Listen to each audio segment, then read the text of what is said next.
Hi, everybody. Welcome to Byte Ventures, where we deep dive into the world of technology. Today is a very special episode because we are recording the first ever podcast in this channel. We are talking with Kaivalya Apte, a staff software engineer based out of Berlin working in Personio. He is a very talented and smart software engineer who has very good grasp on databases, streaming data, and things around it. So this episode will focus on why he chose to move to Berlin in the first place, his YouTube journey amassing 10,000 subscribers, and how he brings on amazing guests week on week consistently. So stay tuned till the end to know more about this and have a nice watch. Hello everyone. I'm Kaivalya Apte, and I am basically from India, but I've been living in Berlin since more than 6 years now. I am a software developer. I started off back in 2010, working at a consulting company in India called Infosys, and then worked with a couple of product-based companies, and got a feel of how product development works and all of that. And I was pretty much interested. So I started off as a full stack, like touching every bits and pieces everywhere. But I was mostly focused on backend engineering, like how systems work and APIs and databases. And I started off writing CRUD applications, but then also moved to um, a bit of data engineering where you write like streaming pipelines. Also batch workloads. Mhm. And then in 2017, I was looking for an opportunity to somewhere outside India just to get more exposure, also to travel a bit. And that's when I was interviewing in a couple of places in Europe. Mhm. Somehow I landed in Berlin. I decided to join a company called Zalando, probably because of my experience in e-commerce domain. I had worked at Amazon and Sears. So I guess e-commerce was very close to my heart, and I had some experience. So I joined Zalando, which is a pretty good company here when it comes to fashion e-commerce. And yeah, so since then I worked with a few more companies, to name Twilio and HubSpot, and now very recently I've joined Personio. Mhm. Um, and yeah, so far loving it. Awesome. Okay, so I have a follow-up question to that. So I think a lot of the folks now are interested to like go abroad, even if not job oriented, but like to do a master's kind of that. So how did you choose which country or which city you'll be part of, or why did you choose Europe or Berlin in the first place? So I had a couple of options to choose from. I didn't have like 10 options, so it was easier. I wanted to go to a place, or let's say a city which is sort of international, so there is the barrier is less to go there and to adopt and understand how things are working. And Berlin felt a bit nicer in that sense because it was quite international. Also, my brother used to just moved like couple of months ago, so I had a bit of understanding how things are working. And I also was looking at uh, future opportunities, like how things are going Mm-hmm. in terms of growth in tech and all of that. um, so yeah, that I didn't think a lot, to be honest, Okay. but I just had like few things in mind which all ticked fine for Berlin. And then yeah, I just decided to just see how it Have a goes. leap of And faith. yeah, just take the leap of I think faith. yeah, And that's a very good point, and I think the cushion that your brother provided, being a couple of months earlier, figure out the initial basic need, like okay, what exactly do I need to do when I land yeah, there? So I think that gave you a lot of confidence as well. yeah, exactly. And then I visited Europe to give a couple of interviews, like on-site interviews. So I had a feeling like how things work here, and if I would enjoy like the feel of Europe. So I already had that sense that okay, this is a good place. I would love to work here, understand new culture, and not just like like the culture, but also work culture, because that is pretty different. So Yeah. um, yeah, so that I guess in a way helped me to make my decision.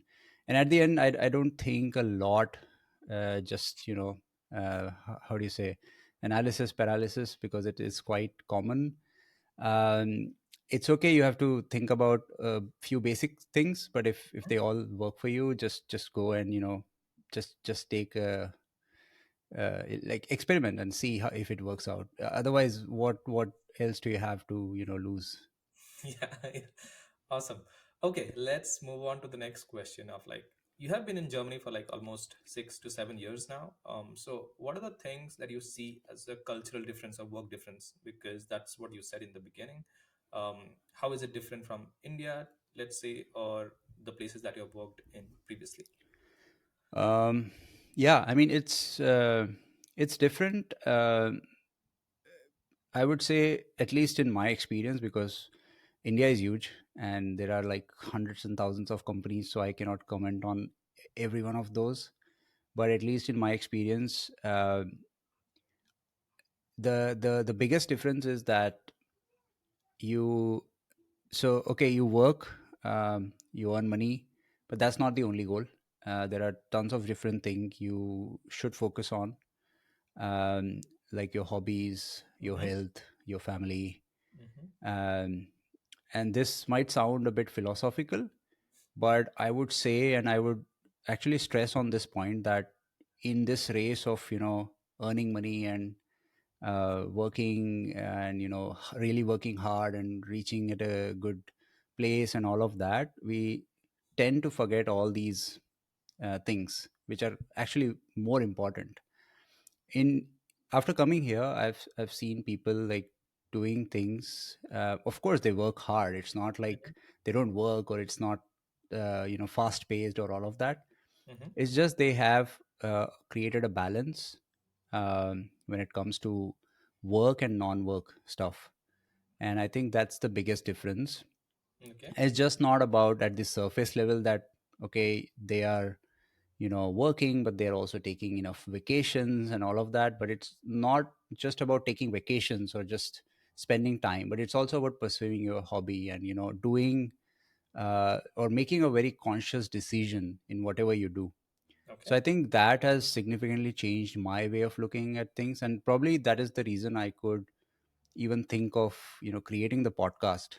Um because it is always a tough decision to start something, because starting something is easy, but pursuing something and putting efforts consistently is a different thing.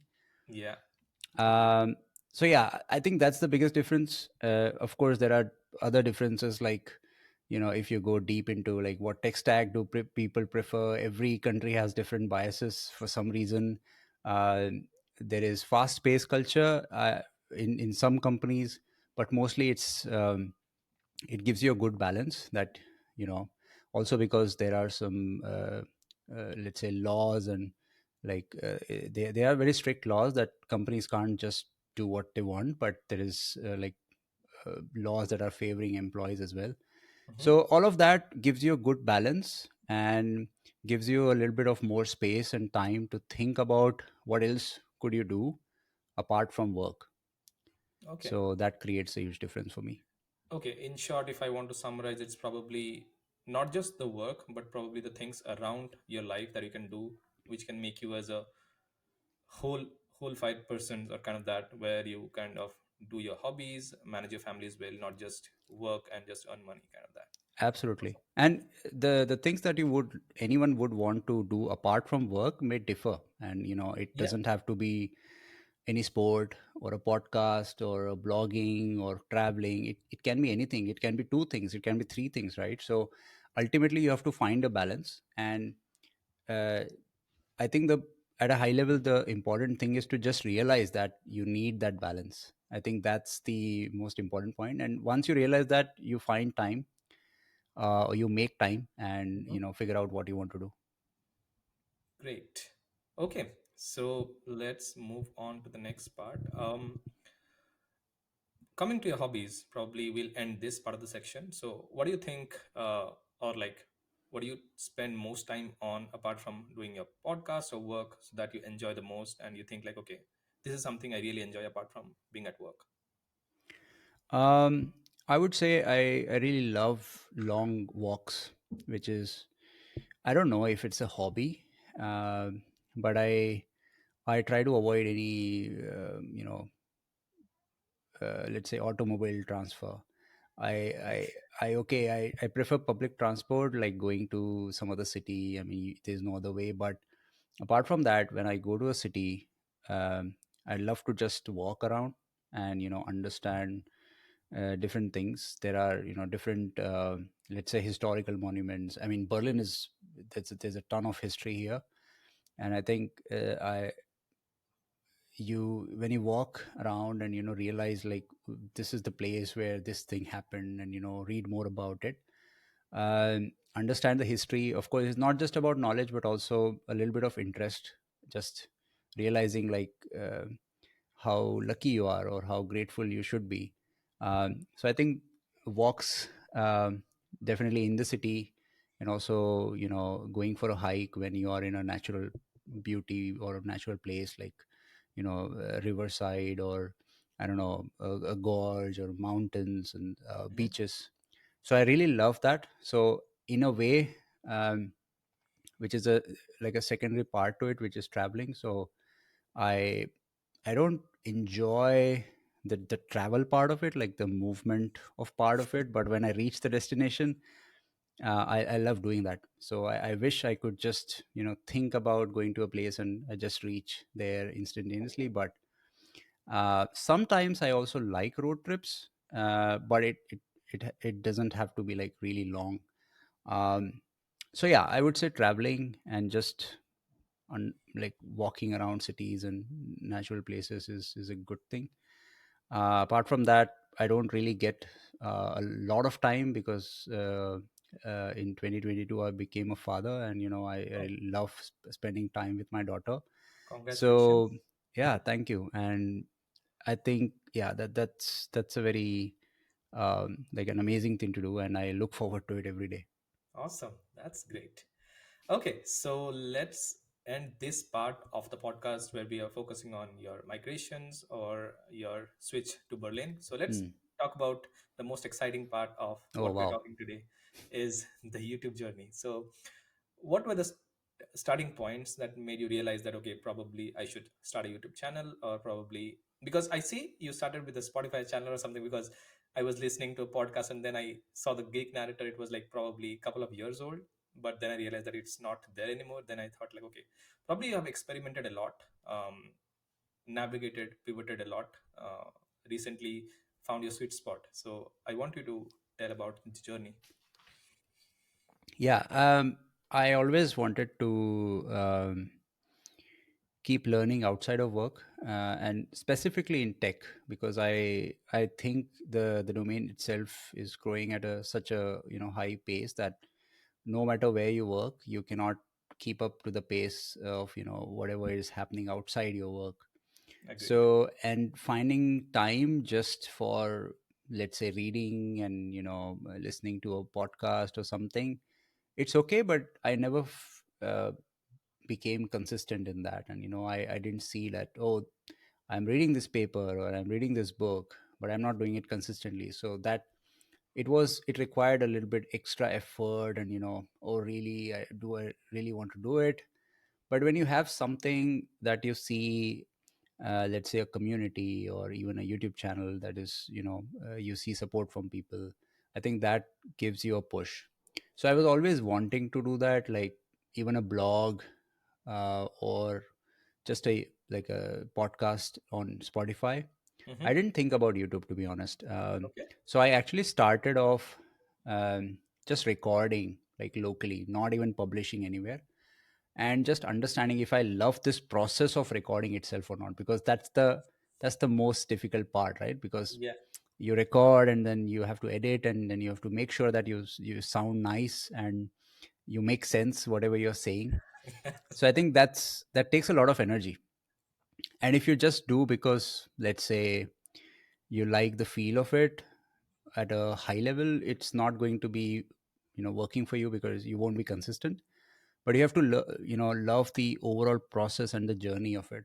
Like, so I started off just recording an episode, like a monologue where I am talking Mhm. about something, and I put it on Spotify, shared with a few friends, got a ton of feedback that, hey, you're speaking at a very low pace, for example, or Okay. you're using a lot of filler words. I mean, of course, there's always feedback, right? Like, even now I use a lot of filler words, but who cares, right? I enjoy the process. But I got the feedback. I touched upon some of the feedback. I fixed that.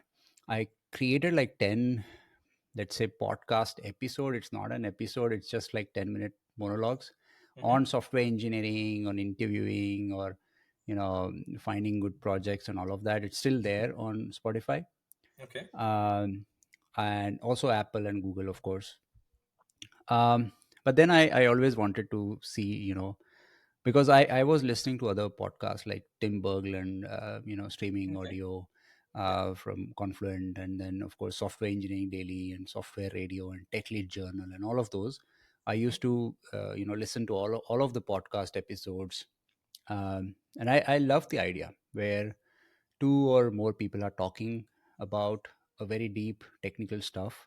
Mhm. And I got a sense that, to talk about something, you really need that curiosity and also the understanding of something in a very simple manner, Yeah. where otherwise it's always like, okay, you understand but you don't really understand if you're not able to explain it. So Yes. to be able to talk about something, I love that idea, and I wanted to try that out. Mhm. And I just tried one episode. Um, Actually, one of my contacts invited me that, hey, let's discuss something on my podcast, and that never happened. But then I realized, let's do it the reverse way. I'll open my channel on YouTube and just record an episode, and I'll just put it there. Let's see what happens. And we did that. It was my first episode. I always had this name, the Geek Narrator, like 5 6 years ago, because I had a like a blog or something where I used to write one blog every year or something. I wasn't really consistent, so I just named it the Geek Narrator because I love this name. And I got some feedback again, and Okay. I but more importantly, I enjoyed this process. And then I just started reaching out to people who had great things to share. Um, and I had great curiosity to ask them good questions. So, yeah, here I am with around more than 70 episodes now. Okay. And That's great. yeah, so I didn't, I would say that the consistency part actually naturally happened because I loved every bit of that process. Mhm. Otherwise, I would have just left after like 5 episodes. So, yeah, Yeah. that's basically the journey. I hope it makes sense. Yeah, perfectly. Amazing that you have come to this point. You have like so much great content, and a lot of people recommend your channel as well. Thank Uh, you. and the other point that I think you covered is basically learning in public. I think once you start putting out things in public, that okay, I'm starting this book, probably I'll review it, and by the end of this week, I'll get back to you what the feedbacks are. Mm. Then the motivations and the drive that comes along with it just inherently is something which will not get in like okay, I have to read, I have to gain knowledge. It's kind of that situation. So great job on that. Okay, coming to one of the things you mentioned, that you reached out to people. So probably a lot of people are thinking to start podcasts right now in this especially tech space, because YouTube is so crowded and they see the opportunity for the content creators everywhere. People are getting paid and all. I think that shouldn't be a driving force, but whatever it is, people started for different reasons. So, how do you suggest people to reach out to new folks when you're like pretty new? You don't have a lot of work to show on. I mean, the easiest is to reach out to people who know you, because they would at least consider joining you. Okay. And that way, I think it's easier to at least put some content out there. And, if you're talking to a person who knows you and you know him or her, you it's easier to start because you're comfortable, right? It's not like a Mhm. new person or a celebrity or something like that. So I think just make it easy for yourself. Don't be too hard and too harsh, and just reach out to people and then get disappointed that no one is even looking at your messages. So just start simple. Reach out to folks that who know you, and Mhm. you have high chances of getting the approvals that yes, let's do it. And then once you have some content there, start reaching out to people in whatever way you can, like write emails, reach out to LinkedIn, reach out to people who know other people, because that's how network grows. And that's what happened with me. So I, of course, LinkedIn was my first tool that I used.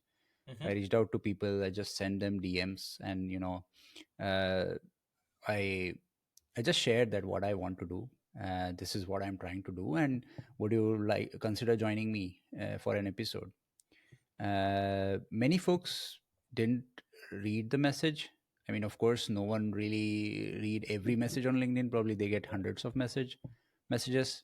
They just missed it or something, or they some people might have read it but didn't find it interesting. That's up to them, right? I Yeah. did my job, and that's what something I would recommend. Like, don't get disheartened that no one is replying, because Okay. you like, it's like interviews, right? You Yeah. apply with your resume, and then let's say you apply for 100 jobs, you get one interview invitation. That's okay, just go for it, right? Yeah. And that's like, start small. Don't expect a ton of things from yourself and your channel. I think just to be there and visible, I think that's the more important point. Mhm. And then stick to your focus. Like, don't try to just create content for the sake of it, because ultimately people would judge that you know it's just that, oh, you need some content, that's why you're doing it. Mhm. But it doesn't really make sense. And I have tried that, honestly, because that that force or that pressure of being consistent is really tough. And it's not always easy to just get some ideas and get some guests every week or every 2 weeks. So also figure out a frequency that works for you. Like, if it doesn't matter if it's one episode in 2 months, but just be consistent with that. Okay. That should be the minimum bar. So I would say start simple, and Mhm. then create, like, choose a line, stick to that, and then be consistent with that. And I think that should work. I mean, eventually people will get your attention, um, because visibility is what matters. Awesome. Okay, so this reminded me of the paper, attention is all you need. So okay, coming back to our track. So why don't you break down single episode, like how do you reach out, how much time does it take, how do you script it, plan it, then record it? So what is the overall time frame? Are we looking for an 1 hour episode or 1.5 hour episode that you put out? um, I'm not sure if it would be a surprise, but it varies a lot from episode to episode. Mm-hmm. There are several reasons. Like, some things I'm well aware because I'm, let's say, working on them, like for example stream processing. Some databases, there are tons of databases, I've probably worked with a few, right? um, there are some topics that I have no clue about, but I have a ton of interest. So that definitely takes a lot of time doing some research, um, understanding if it would even make sense for me to ask questions, because if you're not understanding even a bit, asking good questions is not possible. So it varies a lot, um, based on what you want to create and who you want to do it with. Um so I start by listing down some of the topics that I see, either they are of really my interest, or there is a ton of interest in the industry, but you think that there is something new that you can put out there, Mm-hmm. even if not like entirely new, because ultimately, let's say we are talking about Kafka, right? What new you are going to talk about, right? Like, it's there, it's all there. Yeah. But I think, just sticking to a plan and then reaching out to people. um, let's say you reach out to 10 people, then one of them would reply, let's do it. And Mm-hmm. then just um, I mean, again, it varies that some people just say, okay, let's find a slot and just jump on the recording. I'm also doing, fine with that because let's say I understand the topic. But if I don't understand the topic, I ask them for giving me some more resources because they are the experts. They might have good resources for me. I skim through that, and if I'm satisfied, I just go ahead with the recording. If I'm not, I create a document. I try to learn, try to experiment, try to understand if it really makes sense for me to ask questions or not. And yeah, and then just book a slot for some guests that are very busy. I have to book slots like 6 months in advance, or 2 months in Oh, advance, or 3 months in okay. advance. But you have to do it. So it's always good to plan your calendar well in advance, because otherwise you cannot give slots. um, and then just record, and then do some editing. I used to spend a ton of time editing, but I've gotten better a little bit. I've created a standard pipeline. I just don't do a lot of fancy things, but I just follow one process, one format, one template, and then it's done. uh, Sometimes Riverside makes it challenging because, let's say, audio quality is not great, or audio and video are not in sync, so it needs a bit more of effort. So that again varies episode to episode. And then there is also a preference that sometimes guests say that, oh, please release in this week because we are releasing something, Okay. or please don't release until this thing because I won't Very be good. available to market it or something like that. So there are things like that, but this is the overall process. Like, there is So, research. what is? Oh, sorry. Yeah. Go ahead. There's research just to find a topic, then guests finalize the content with the guests. Sometimes Mhm. guests ask for a list of questions, sometimes they are just shoot any question at me. Sometimes it's just very formal, like questions, and they try to fill in answers, and not answers, exact answers, but what they are going to talk about. Some Mhm. things they just ask me not to talk about, but it depends on guest to guest. Awesome. Cool. So, what is a rough ballpark figure of hours you spend on just like start of the recording to end of publishing? If you can just give a rough number. At least 4 to 5 hours, Okay. entirely, like including everything, um, For including a the content recording. length of In, 1 hour? Sorry. For a content length of 1 hour or lesser? I haven't recorded a podcast that is lesser than 1 hour, so I Yeah, don't yeah, know I about saw that. that. But yeah, 1 and 1.5 hours is Yes. my range. Sometimes I've done 40 minutes, 50 minutes, but that is just one or two episode, and that is based on my how much I can trim down. Mm-hmm. Sometimes we just end up talking about something else which is not really adding value to the episode, so I just try to trim that down. Mm-hmm. But 4 to 5 hours is a good size, like focus hours, uh, distributed in different chunks. It can be months. Sometimes it's even more, but this is like an average, Mm-hmm. including editing and recording and whatnot. Cool. Awesome. Okay, let's move on to the next part. So I recently started, like probably I started 6 to 7 months ago, and recently got to know this amazing YouTube Studio tool that YouTube provides to give a lot of insights. Like, so it gives you the demographics that people watch, the top queries that people are looking forward to, the gaps in shorts or long form contents. So, have you analyzed YouTube Studio contents and probably maneuvered your path to a podcast ever? Um, I've done that. I mean, I keep looking at the analytics, just out of interest. But honestly, I haven't done enough justice to my channel in terms of doing the right thing when it comes to marketing and SEO or whatnot. So far, I just try to give good enough description and a little bit catchy title, not very clickbaity, but still catchy, that it's not boring. Yeah, Um, to generate curiosity. Yeah, that yeah, that is. but honestly, I haven't spent. There are many marketing professionals that have reached out to me that, oh, we can support your channel, but I haven't spent any time there. It's just what I do on LinkedIn and Twitter, and what my guests do. Mhm. Um, and that's it. But I keep looking at the different analytics like demographics and the numbers and what people are searching for and when should I release an episode.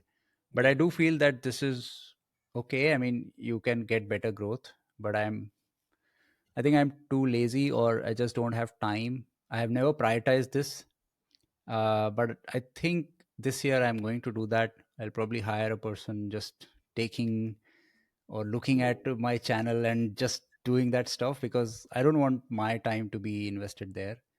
Yeah, Um, yeah, I agree and very much support that idea, because if you start going into that details, then probably you should have a better be a team, whether because you are spending a lot of time. If you spend like 5 6 hours per episode, then you have to do like couple of hours on the analytics. Then that just gets too busy or too absolutely. hectic for a full-time working person. And I mean, if you love doing it, just go ahead, right? You don't have to hire a person. But I'm not even sure that I'll love doing it, or and I don't have really good amount of time to experiment. So maybe I'll just do it and then get bored of it and just I'll just hire a person, probably learn from him, Okay. and then probably fire him. I'm just Okay. joking, but yeah, I'll probably hire someone. Yeah, cool. Okay, so what were the learnings that you got from running your podcast for over some period of time? So, like, what are some of the basic learnings or some things that could not have learned unless you have opened up YouTube channel or something like that? There are tons of things. I mean, if you look at the amazing guests, I've managed to get them on my podcast. They're all just amazing people, like not Yes. in just technology but what they have done in life. And it takes a lot of wisdom, a lot of courage, and a lot of patience and really good qualities. So when I just talk to them, so whatever is in the recording, there is like more that I talk to them, or even after recording a podcast I stay in touch, sometimes meet people like for example Gunnar Morling, who was in Yes. Berlin. I met him. The one BRC. Exactly. And then Ying Jun Woo, who is the CEO of Rising Wave, I met him in Berlin. Yes. Matthias from Kafka Confluent, I met him. So meeting those people and keeping that connection alive, I think gives me more learning rather than just recording the podcast. And it's not like a transactional connection, right? Yeah. Like, okay, podcast recording and then done. So I try to keep that connection alive. But yeah, I've learned a lot. But if I have to name a few, um, from I learned this from Dr. Venkat. Um, he mentioned that like no one is an expert, right? I mean, even he has written like so many amazing books, right? But he still is learning, and he still sometimes it happens that he writes like a 300-page book, but the publisher is asking him to reduce it down, and then even he has those kind of challenges, right? Like where at some topics he might not be an expert, but still it's not about being an expert, it's just about putting good efforts and trying that whatever you do. So I would like to come back to the first point, which is about people who want to start podcasting. You will never be an expert. You will make mistake, you will fumble, you will add filler words, you'll just it happens that you just forget what you're doing while you're recording. Like you get no Yes. questions. It happens. It's okay. Yeah. It's just try to be focused, but it's okay to make mistakes, and you will never be perfect. So just go there, do it, experiment. Yeah. So that's my biggest learning. And then saying no to people. um, it's not about saying no to people, but you're saying no to the task. So it's a great thing for especially software engineers. So you prioritize the right thing, and saying no in a way that it's not disrespectful or rude. I think that's another thing that Dr. Venkat shared. And then there are like so many different things in tech that I've learned, like you know about thinking about distributed systems or databases. And uh, Yeah. I think if I have to reach the core of all these episodes, there is like simplicity, like the most. like the simplest solution you could reach at, I think it will be most successful. If it's really complicated or complex, probably it's a matter of time, but it won't be used anymore. So I think simplicity, and even in understanding of things, like sometimes you can understand things at a surface level, but when you try to go deep and really layer by layer, you figure out that, oh, your understanding is still half baked. So never think that you have understand completely, and there is always scope for improvement and more learning. So that Agreed. is another dimension. I mean, I can keep going on and on, but these are like few pointers that I would want people to Cool. realize. So if I can summarize that, then probably the networking opportunities that you get, not just transactional networking that we get like from referrals, asking referrals in LinkedIn.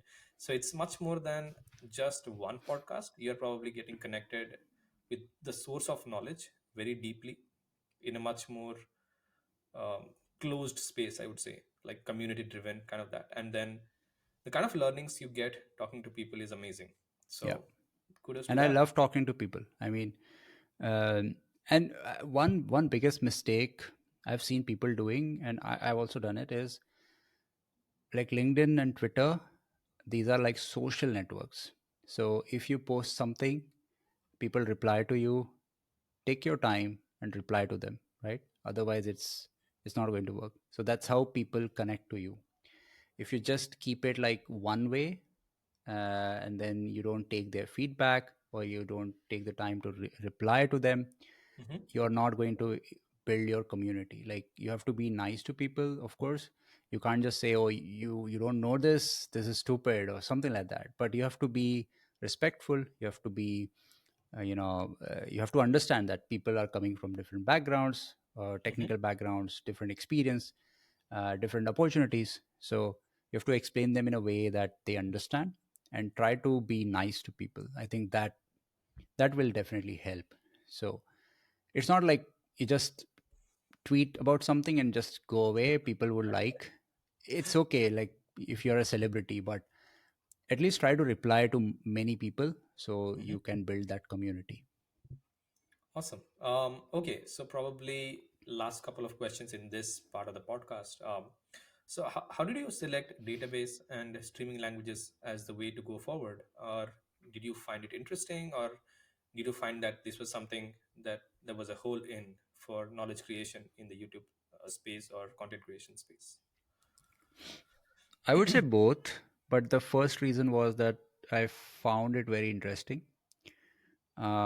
Because one, I had only worked with Postgres and MySQL. I had no idea about Cassandra, DynamoDB, and the modern databases, right? So I wanted to learn them. I had a bit of experience with Cassandra, a little bit of DynamoDB, but nothing in deep, like nothing like I could scale a system using those databases, right? And Okay. that is something different. If you have to scale it properly in a live environment supporting real customers, I think that's a different story.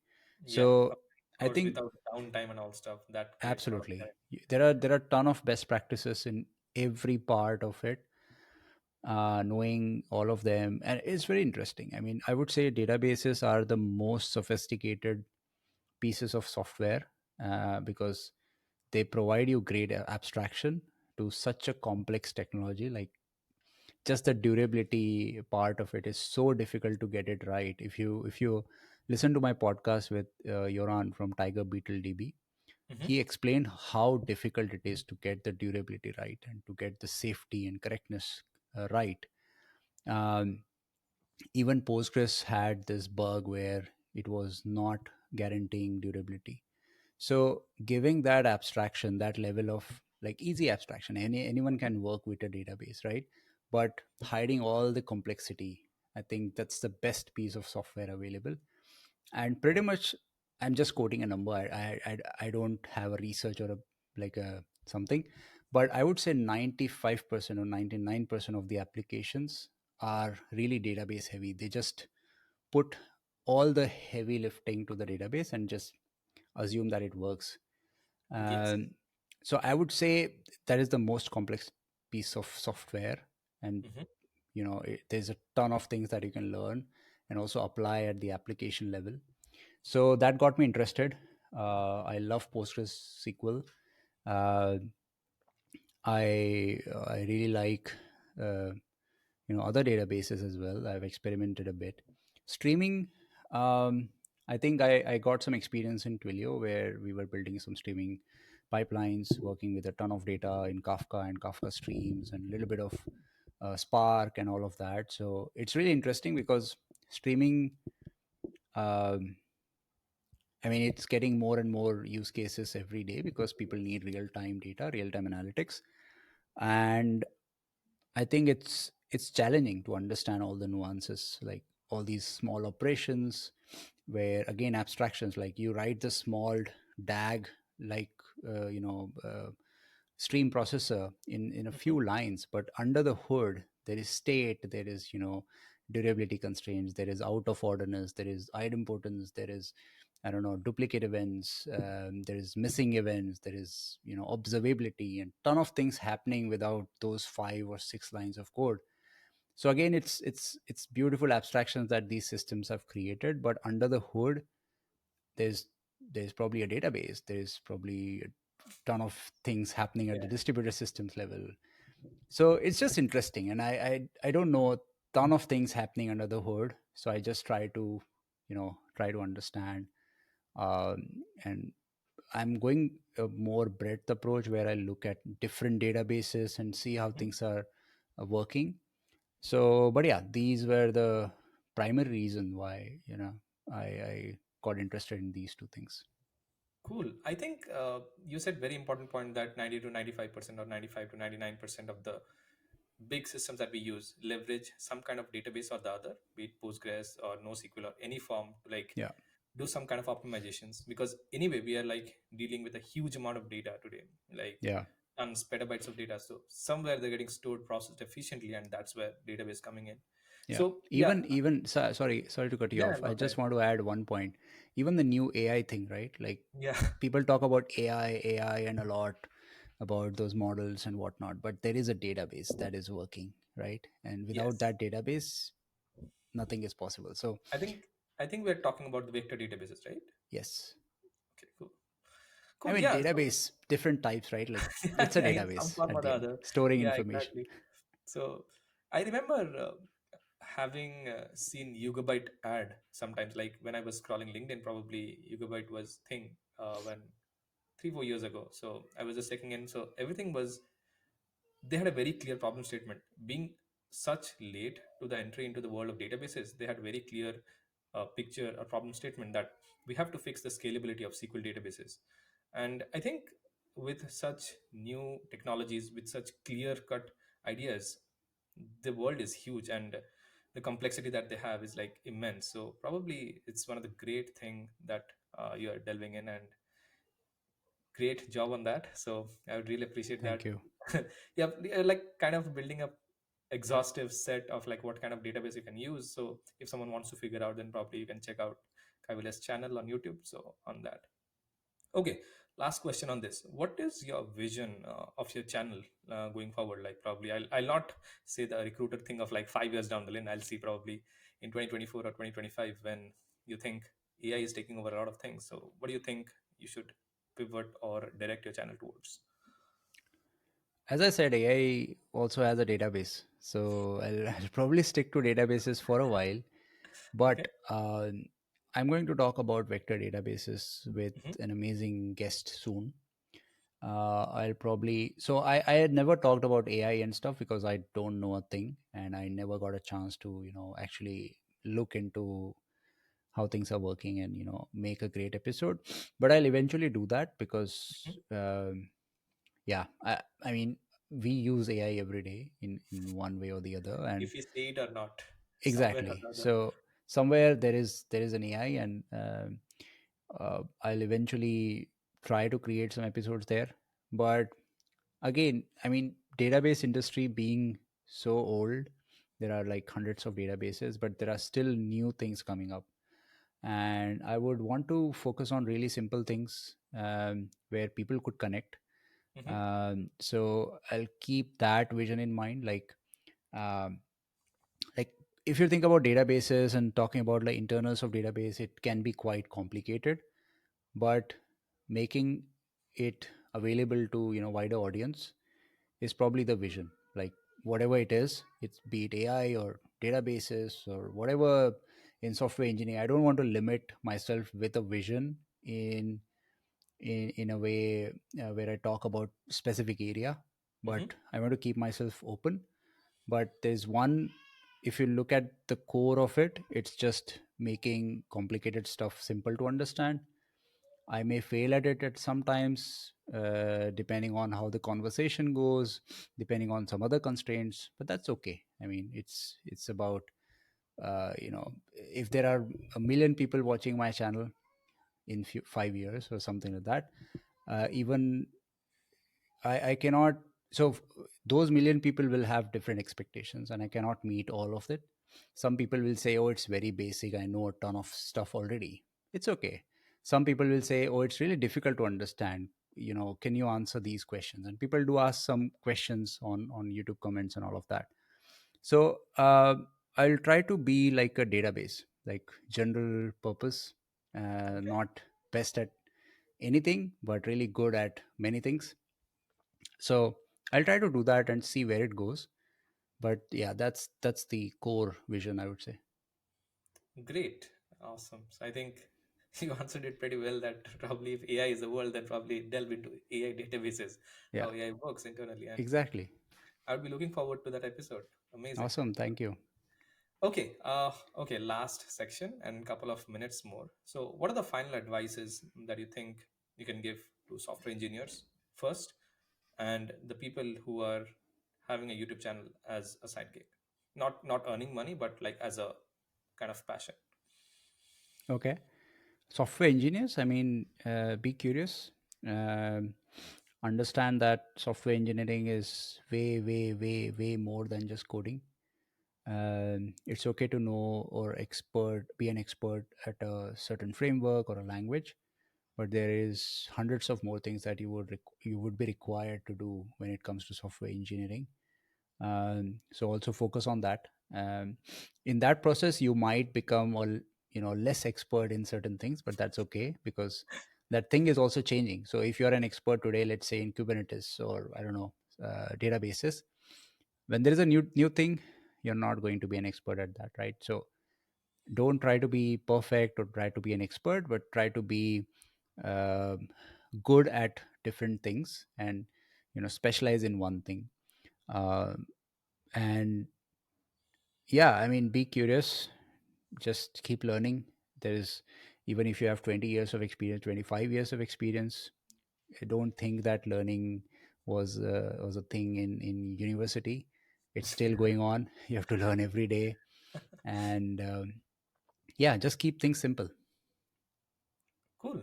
Amazing. Okay, last and final question of the podcast before we end. So, probably I want to continue this forward. I also love the journey because I don't see any other thing apart from that right in the beginning. Yeah, You don't get any money and I don't want to get any money right from the beginning. So it's yeah. it's the journey. If you really like it, then probably you will do it without any other rewards. The kind of knowledge you get, the kind of people you meet. So I want you to name a couple of folks who would I meet next, or just gives a heads up that okay, probably you should try reaching out to them, and they would be pretty much an interesting guest on my podcast. It depends on what exactly you want to talk about. So is it like this episode or really like deep technical? Uh, Um, I think I will start a little basic for a couple of episodes before I figure out where actually I want to go in. But in the way I want to figure out things uh, as a journey, kind of that. So if I want to talk a little bit about the generic things, even if that is database specific, I won't mind. So because I also love databases, huge capabilities, tons of things going in the background. So I would love to have some I deep thing. think we were talking a bit about that, before we actually started the recording. And you mentioned Arpit Behani, so definitely go for him. He has a wealth of experience as a YouTuber and as an engineer, and now as an entrepreneur. Yeah. So he's an interesting guy to talk to. So you can reach out to him.